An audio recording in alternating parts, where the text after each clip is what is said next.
Well, good morning. I stand before you today with one unmistakable message about Operation Epic Fury. America is winning, decisively, devastatingly, and without mercy. Under the direct command of President Trump, the War Department unleashed this operation early Saturday morning, just 4 days ago, which means we need to remember two things. First, we are only 4 days into this. Metrics are shifting, dust is settling, and more forces are arriving. It's very early, and as President Trump has said, we will take all the time we need to make sure that we succeed. Second, we are only 4 days into this, and the results have been incredible. Historic, really. Only the United States of America could lead this, only us. But when you add the Israeli Defense Forces, a devastatingly capable force, the combination is sheer destruction for our radical Islamist Iranian adversaries. They are toast, and they know it. Or at least, soon enough, they will know it. And we have only just begun to hunt, dismantle, demoralize, destroy, and defeat their capabilities, just 4 days in. Starting last night and to be completed in a few days, in under a week, the two most powerful air forces in the world will have complete control of Iranian skies, uncontested airspace. I hope all the folks watching understand what uncontested airspace and complete control means. It means we will fly all day, all night, day and night, finding, fixing, and finishing the missiles and defense industrial base of the Iranian military, finding and fixing their leaders and their military leaders, flying over Tehran, flying over Iran, flying over their capital, flying over the IRGC, Iranian leaders looking up and seeing only U.S. and Israeli air power every minute of every day until we decide it's over. And Iran will be able to do nothing about it. B-2s, B-52s, B-1s, Predator drones, fighters, controlling the skies, picking targets. Death and destruction from the sky, all day long. We're playing for keeps. Our warfighters have maximum authorities granted personally by the president and yours truly. Our rules of engagement are bold, precise, and designed to unleash American power, not shackle it. This was never meant to be a fair fight, and it is not a fair fight. We are punching them while they're down, which is exactly how it should be. Thus far, Operation Epic Fury has delivered twice the air power of shock and awe of Iraq in 2003, minus Paul Bremer and the nation building. The campaign has 7 times the intensity of Israel's previous operations against Iran during the 12-day war. 7 times. And as President Trump said, more and larger waves are coming. We are just getting started. We are accelerating, not decelerating. Iran's capabilities are evaporating by the hour, while American strength grows fiercer, smarter, and utterly dominant. More bombers and more fighters are arriving just today. And now, with complete control of the skies, we will be using 500-pound, 1,000-pound, and 2,000-pound GPS and laser-guided precision gravity bombs, of which we have a nearly unlimited stockpile. We used more exquisite standoff munitions at the start, but no longer need to. Our stockpiles of those, as well as Patriots, remains extremely strong. The enemy can no longer shoot the volume of missiles they once did, not even close. And the chairman will lay out some of those percentages. So our air defenses and that of our allies have plenty of runway. We can sustain this fight easily for as long as we need to. And as I said yesterday, we set the terms. Now, you may not see much of it because the IRGC shut off the internet to the entirety of the country. They blind their people on purpose, just like they kill their own on purpose. Much was made of the volume of missiles Iran was able to shoot in the first few days. And sadly, as we projected, a few got through and killed 6 of our best, who will hopefully arrive home soon. We will avenge them, no doubt. But I liken Iran's predicament to a football team who scripted the first 20 plays of a game. The team knew what plays to run because their first few drives were scripted. But now that the game has started and the blitz is on, they don't know what plays to call, let alone how to get in the huddle and call those plays.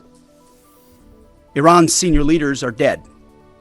The so-called governing council that might have selected a successor, dead, missing, or cowering in bunkers, too terrified to even occupy the same room.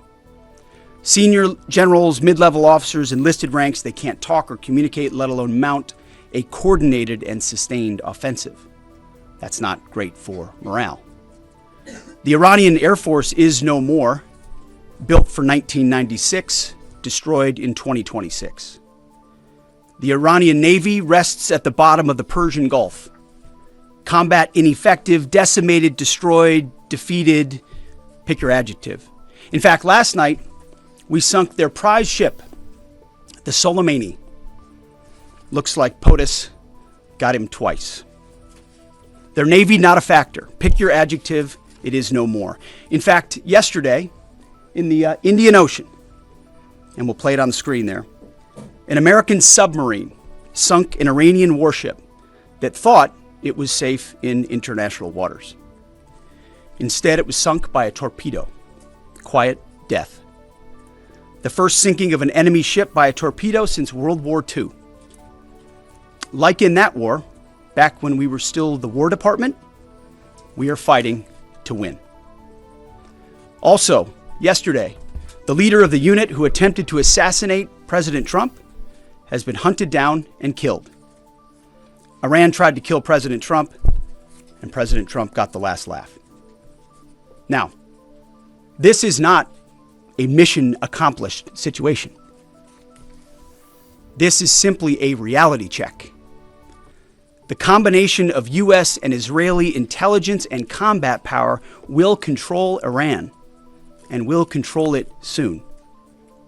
Sure, Iran will still be able to shoot some missiles, and still be able to launch one-way attack drones at civilian targets, and their proxies will attempt to attack our embassies, bases, and soft targets.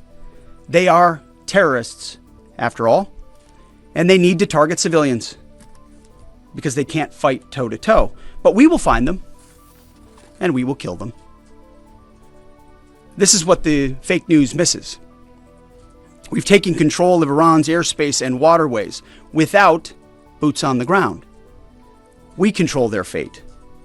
But when a few drones get through, or tragic things happen, it's front page news. I get it, the press only wants to make the president look bad, but try for once to report the reality. The terms of this war will be set by us at every step. As I said Monday, the mission is laser focused. Obliterate Iran's missiles and drones and facilities that produce them, annihilate its navy and critical security infrastructure, and sever their pathway to nuclear weapons. Iran will never possess a nuclear bomb, not on our watch, not ever. And this is why President Trump's moral clarity on Iran today is so vital. Unlike the past, where vague red lines and endless negotiations let Iran fund terror and inch ever so slightly toward a bomb, this president sees the threat plainly and acts decisively. No more half measures, especially when Iran is at its weakest. No more letting Tehran play for time while our people pay the price. His leadership ensures that we finish what we start and that we protect our warfighters by crushing the enemy before they can strike again. Our offensive operations, refined through months of relentless preparation, are unstoppable. And our defensive efforts are unprecedented. We have from the start put the protection of our troops ahead of everything else. Before we very publicly built up offensive combat power, we quietly ensured that our defensive posture and power was in place. And as we built up offensive combat power, we moved the vast majority of American troops Over 90% of Americans that were on our bases, what we say off the X, out of the range of Iranian fire. Our defensive shield is equally formidable. The most sophisticated air and missile defense network ever fielded. Thousands of Iranian missiles and drones have been intercepted and vaporized. Tens of thousands of American and allied lives protected. We have pushed every counter-UAS system possible forward, sparing no expense or capability. And like I said, this does not mean we can stop everything, but we ensured that the maximum possible defense and maximum possible force protection was set up before we went on offense. In closing, as President Trump told German Chancellor Merz yesterday, Iran negotiated in bad faith, stalling, scheming, and preparing to strike. And we acted decisively to defend our people, our interests, and our allies. President Trump took bold action, putting America first, the kind of bold action that the American people elected him to execute. To our steadfast partner, Israel, your mission is being executed with unmatched skill and iron determination. Fighting shoulder to shoulder with such a capable ally is a true force multiplier and a breath of fresh air. We salute your courage and your contribution. 4 days in, we have only just begun to fight. America fights to win, and in Operation Epic Fury, we are. May God's providence cover and protect our troops always. And with that, I turn it over to the chairman. Thank you, Mr. Secretary, and good morning, everyone. Thank you for being here. I'm here today to provide the American people and those of you in this room an update on Operation Epic Fury. First, it's with profound sadness and gratitude that I share the names of 4 of our 6 fallen heroes, all from the 103rd Sustainment Command, U.S. Army Reserves out of Des Moines, Iowa. Captain Cody Cork, Sergeant First Class Noah Tegens, Sergeant First Class Nicole Amore, and Sergeant Declan Cody. To the families of our fallen, we grieve with you today, and we look forward to welcoming your family members home at Dover in the coming days. Out of respect for the other families, we'll withhold the release of their names until next of kin notification is complete. And either myself or Admiral Cooper will release those names as soon as we can ensure that all of those families have been properly notified. To our Gold Star families, to our wounded warriors and their loved ones, we will never forget your sacrifice. Our nation stands with you, and we are eternally grateful for your courage, your resiliency, your devotion to this mission and to our nation.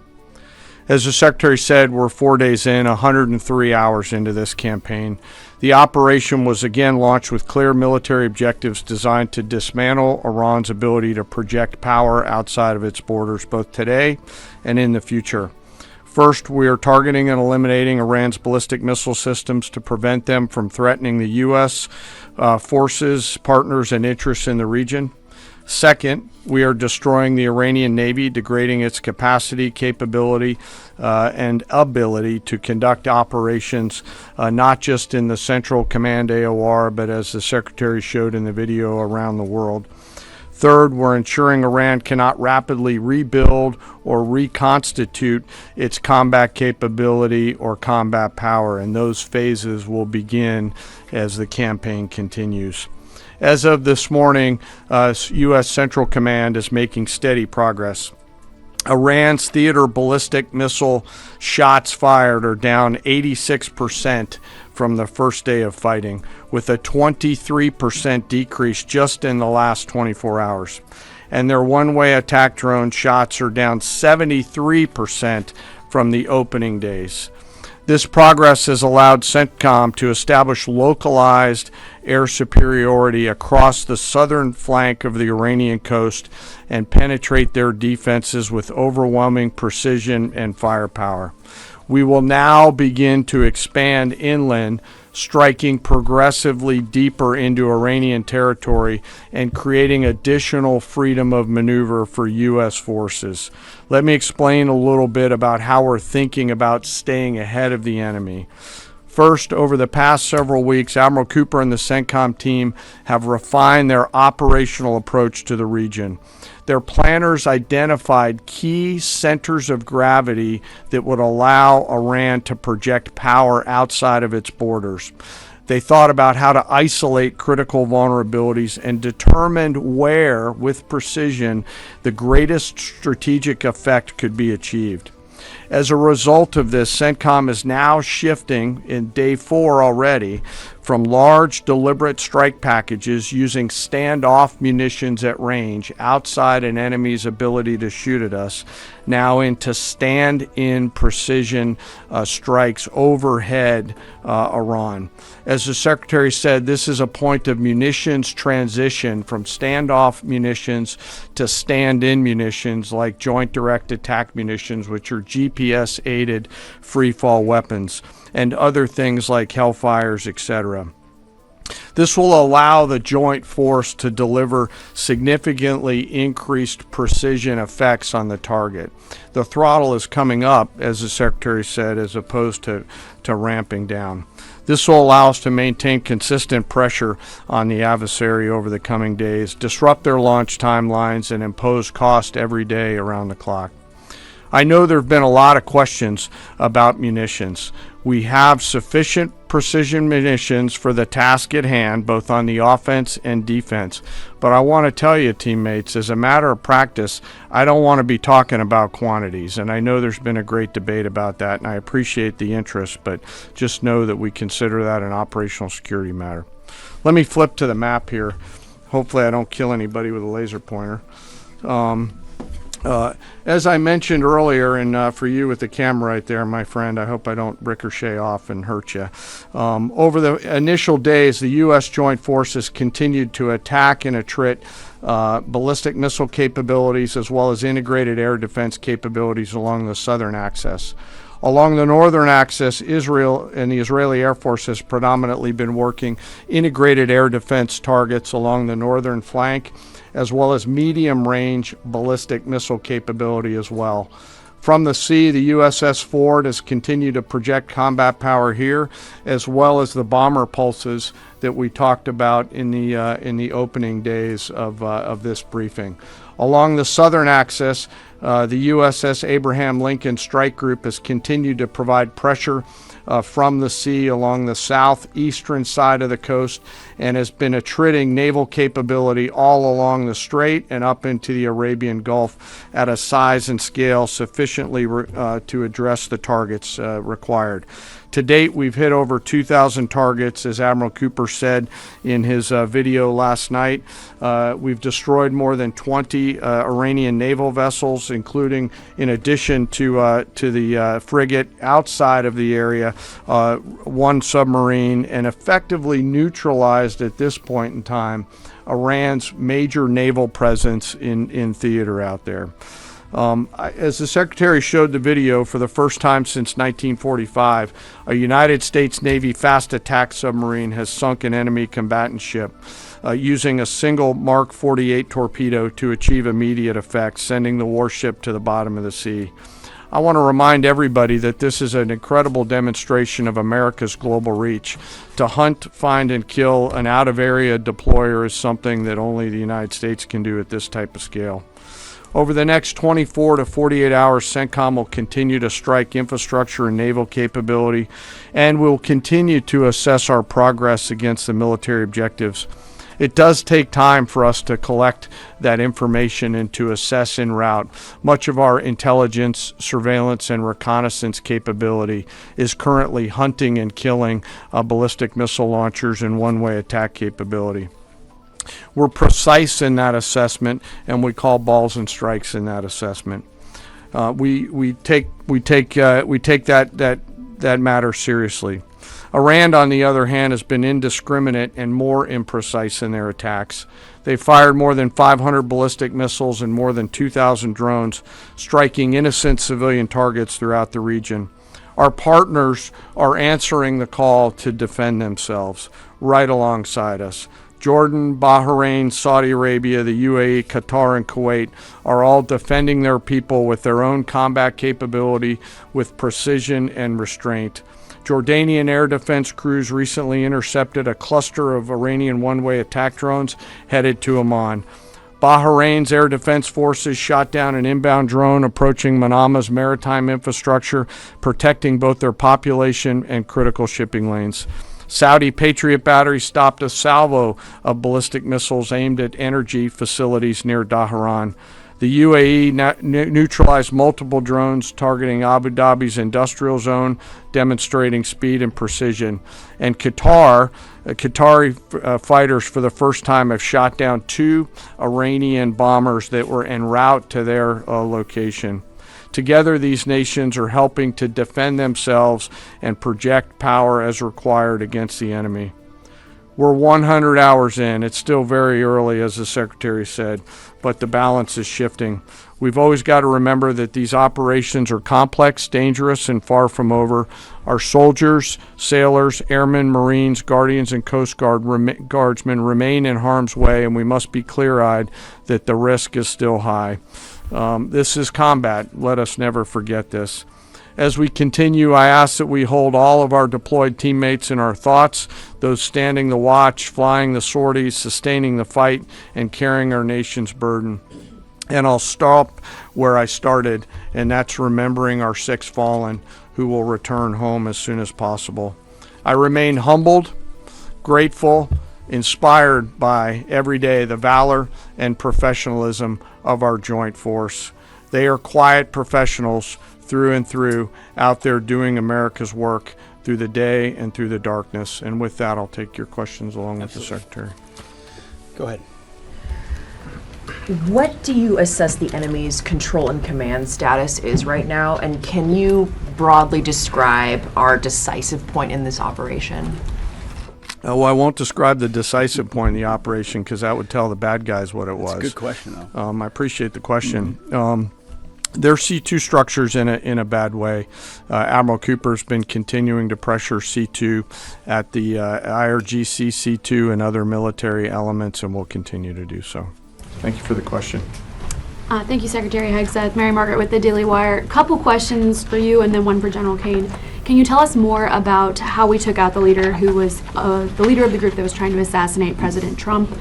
And then Turkey's defense ministry says NATO air defense systems intercepted an Iranian ballistic missile headed towards Turkish airspace.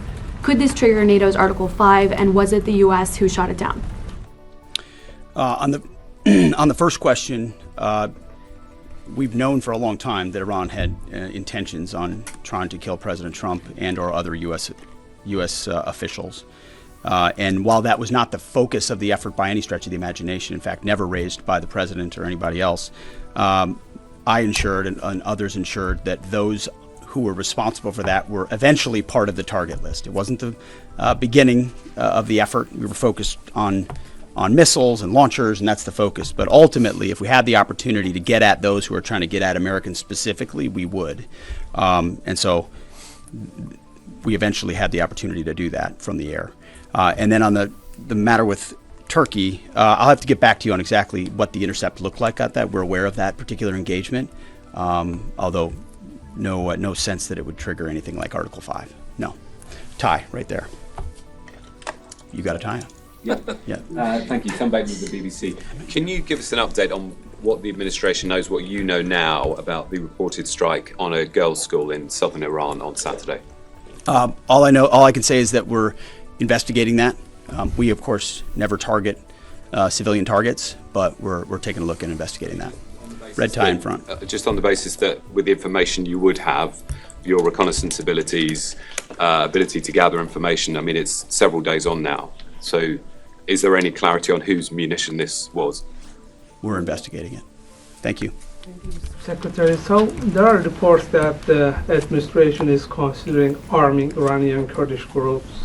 So could you please clarify that whether any such plan has been authorized and whether Congress or regional partners has been notified and consulted?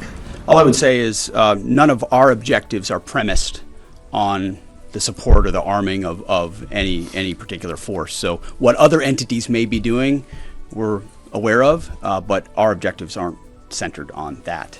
Green, right there. Thank you, Mr. Secretary. Mike Lynn, Washington Times.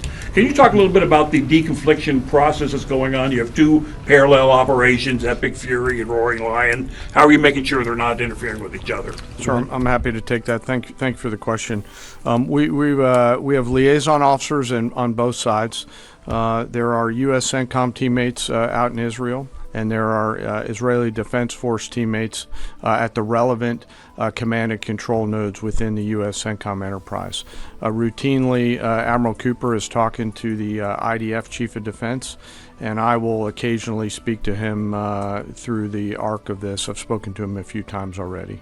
That allows us to coordinate, integrate, and synchronize activities while maintaining separate efforts. And when I said a breath of fresh air, I really meant it. Usually it's us with some ancillary benefits from allies who are maybe willing but not as capable. When you have both the will and the capability of an ally that can really bring things to bear, we take certain targets, they take certain targets, and when you coordinate it, it has incredible effects. Right here. Secretary Hegseth, with respect to House Minority Leader Hakeem Jeffrey's statement that the Iran mission will end in failure, what kind of message does that send to our enemies, and what does it do to the motivation of our troops? Well, I've been through that movie before with the Democrats rooting against the country. Our generation saw that in our battlefields. I think it's pretty unprecedented and unfortunate that it would occur 4 days in to an operation where, as the chairman laid out, America's best are operating in an incredibly challenging environment where they're having incredible success, but they're meeting a determined adversary. And he's been privy to briefs that we've provided. He knows how effective this has been. He's being disingenuous, which we're used to. Right here. Thank you for taking my question. Heather Mullins, Lindell TV. One of the questions I have is just really regarding the intelligence that indicated that this was something the U.S. had to get involved with at the time that you guys did. We had Operation Midnight Hammer back in June. We obliterated their nuclear facilities. What was the intelligence that suggested that somehow they became a threat once again that required us to get involved with Operation Epic Fury? I appreciate the question. The evidence in front of us since the 12-day war was that Iran had no intention of actually negotiating a nuclear deal that truly meant they did not have a pathway to the nuclear bomb. And they had a moment.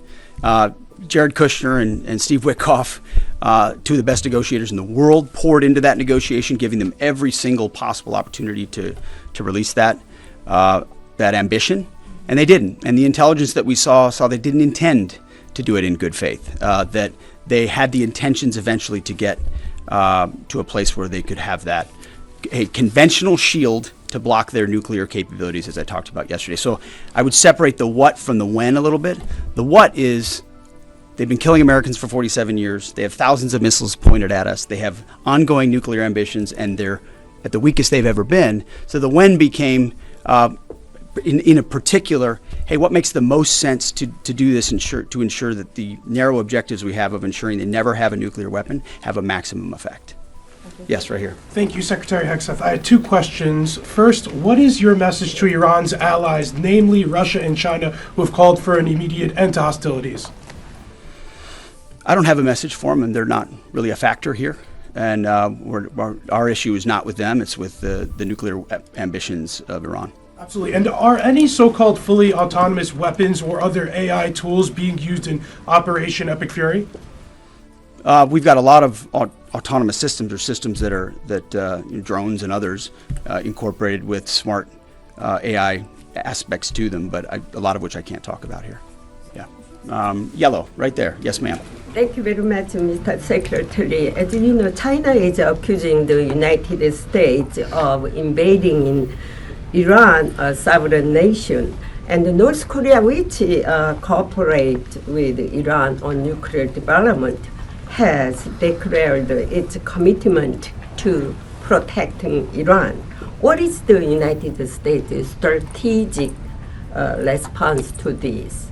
And I have a second one. How many allies join with the United States to fighting against Iran? Do you have any numbers? Well, I think what you're seeing right now is a response in the region to the belligerence of Iran and the willingness of them to target civilian airports, civilian hotels, civilian locations, civilian oil infrastructure of their Gulf neighbors who would have preferred not to be in conflict, didn't want to, but now realize that this is something that has to be dealt with. So whether it's UAE or Qatar or Bahrain or Kuwait or Saudi, on different levels, they're reaching out to us, whether they're going on offense, which they are, whether they're giving us additional access, basing, and overflight.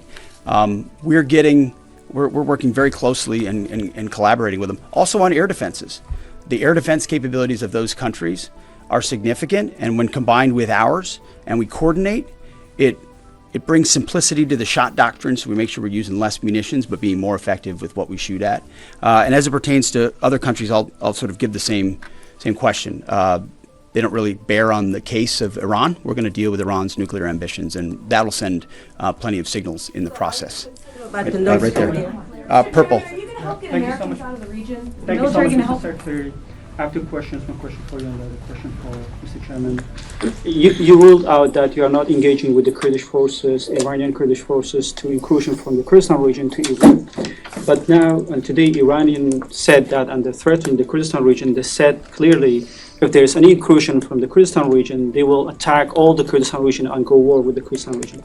What's your comment on that? And a question for Mr. Chairman, given comments that the U.S. forces might be deployed if necessary, under what specific conditions would you determine that deploying U.S. boots on the ground is necessary, and how would such a decision support and advance your stated strategic goals?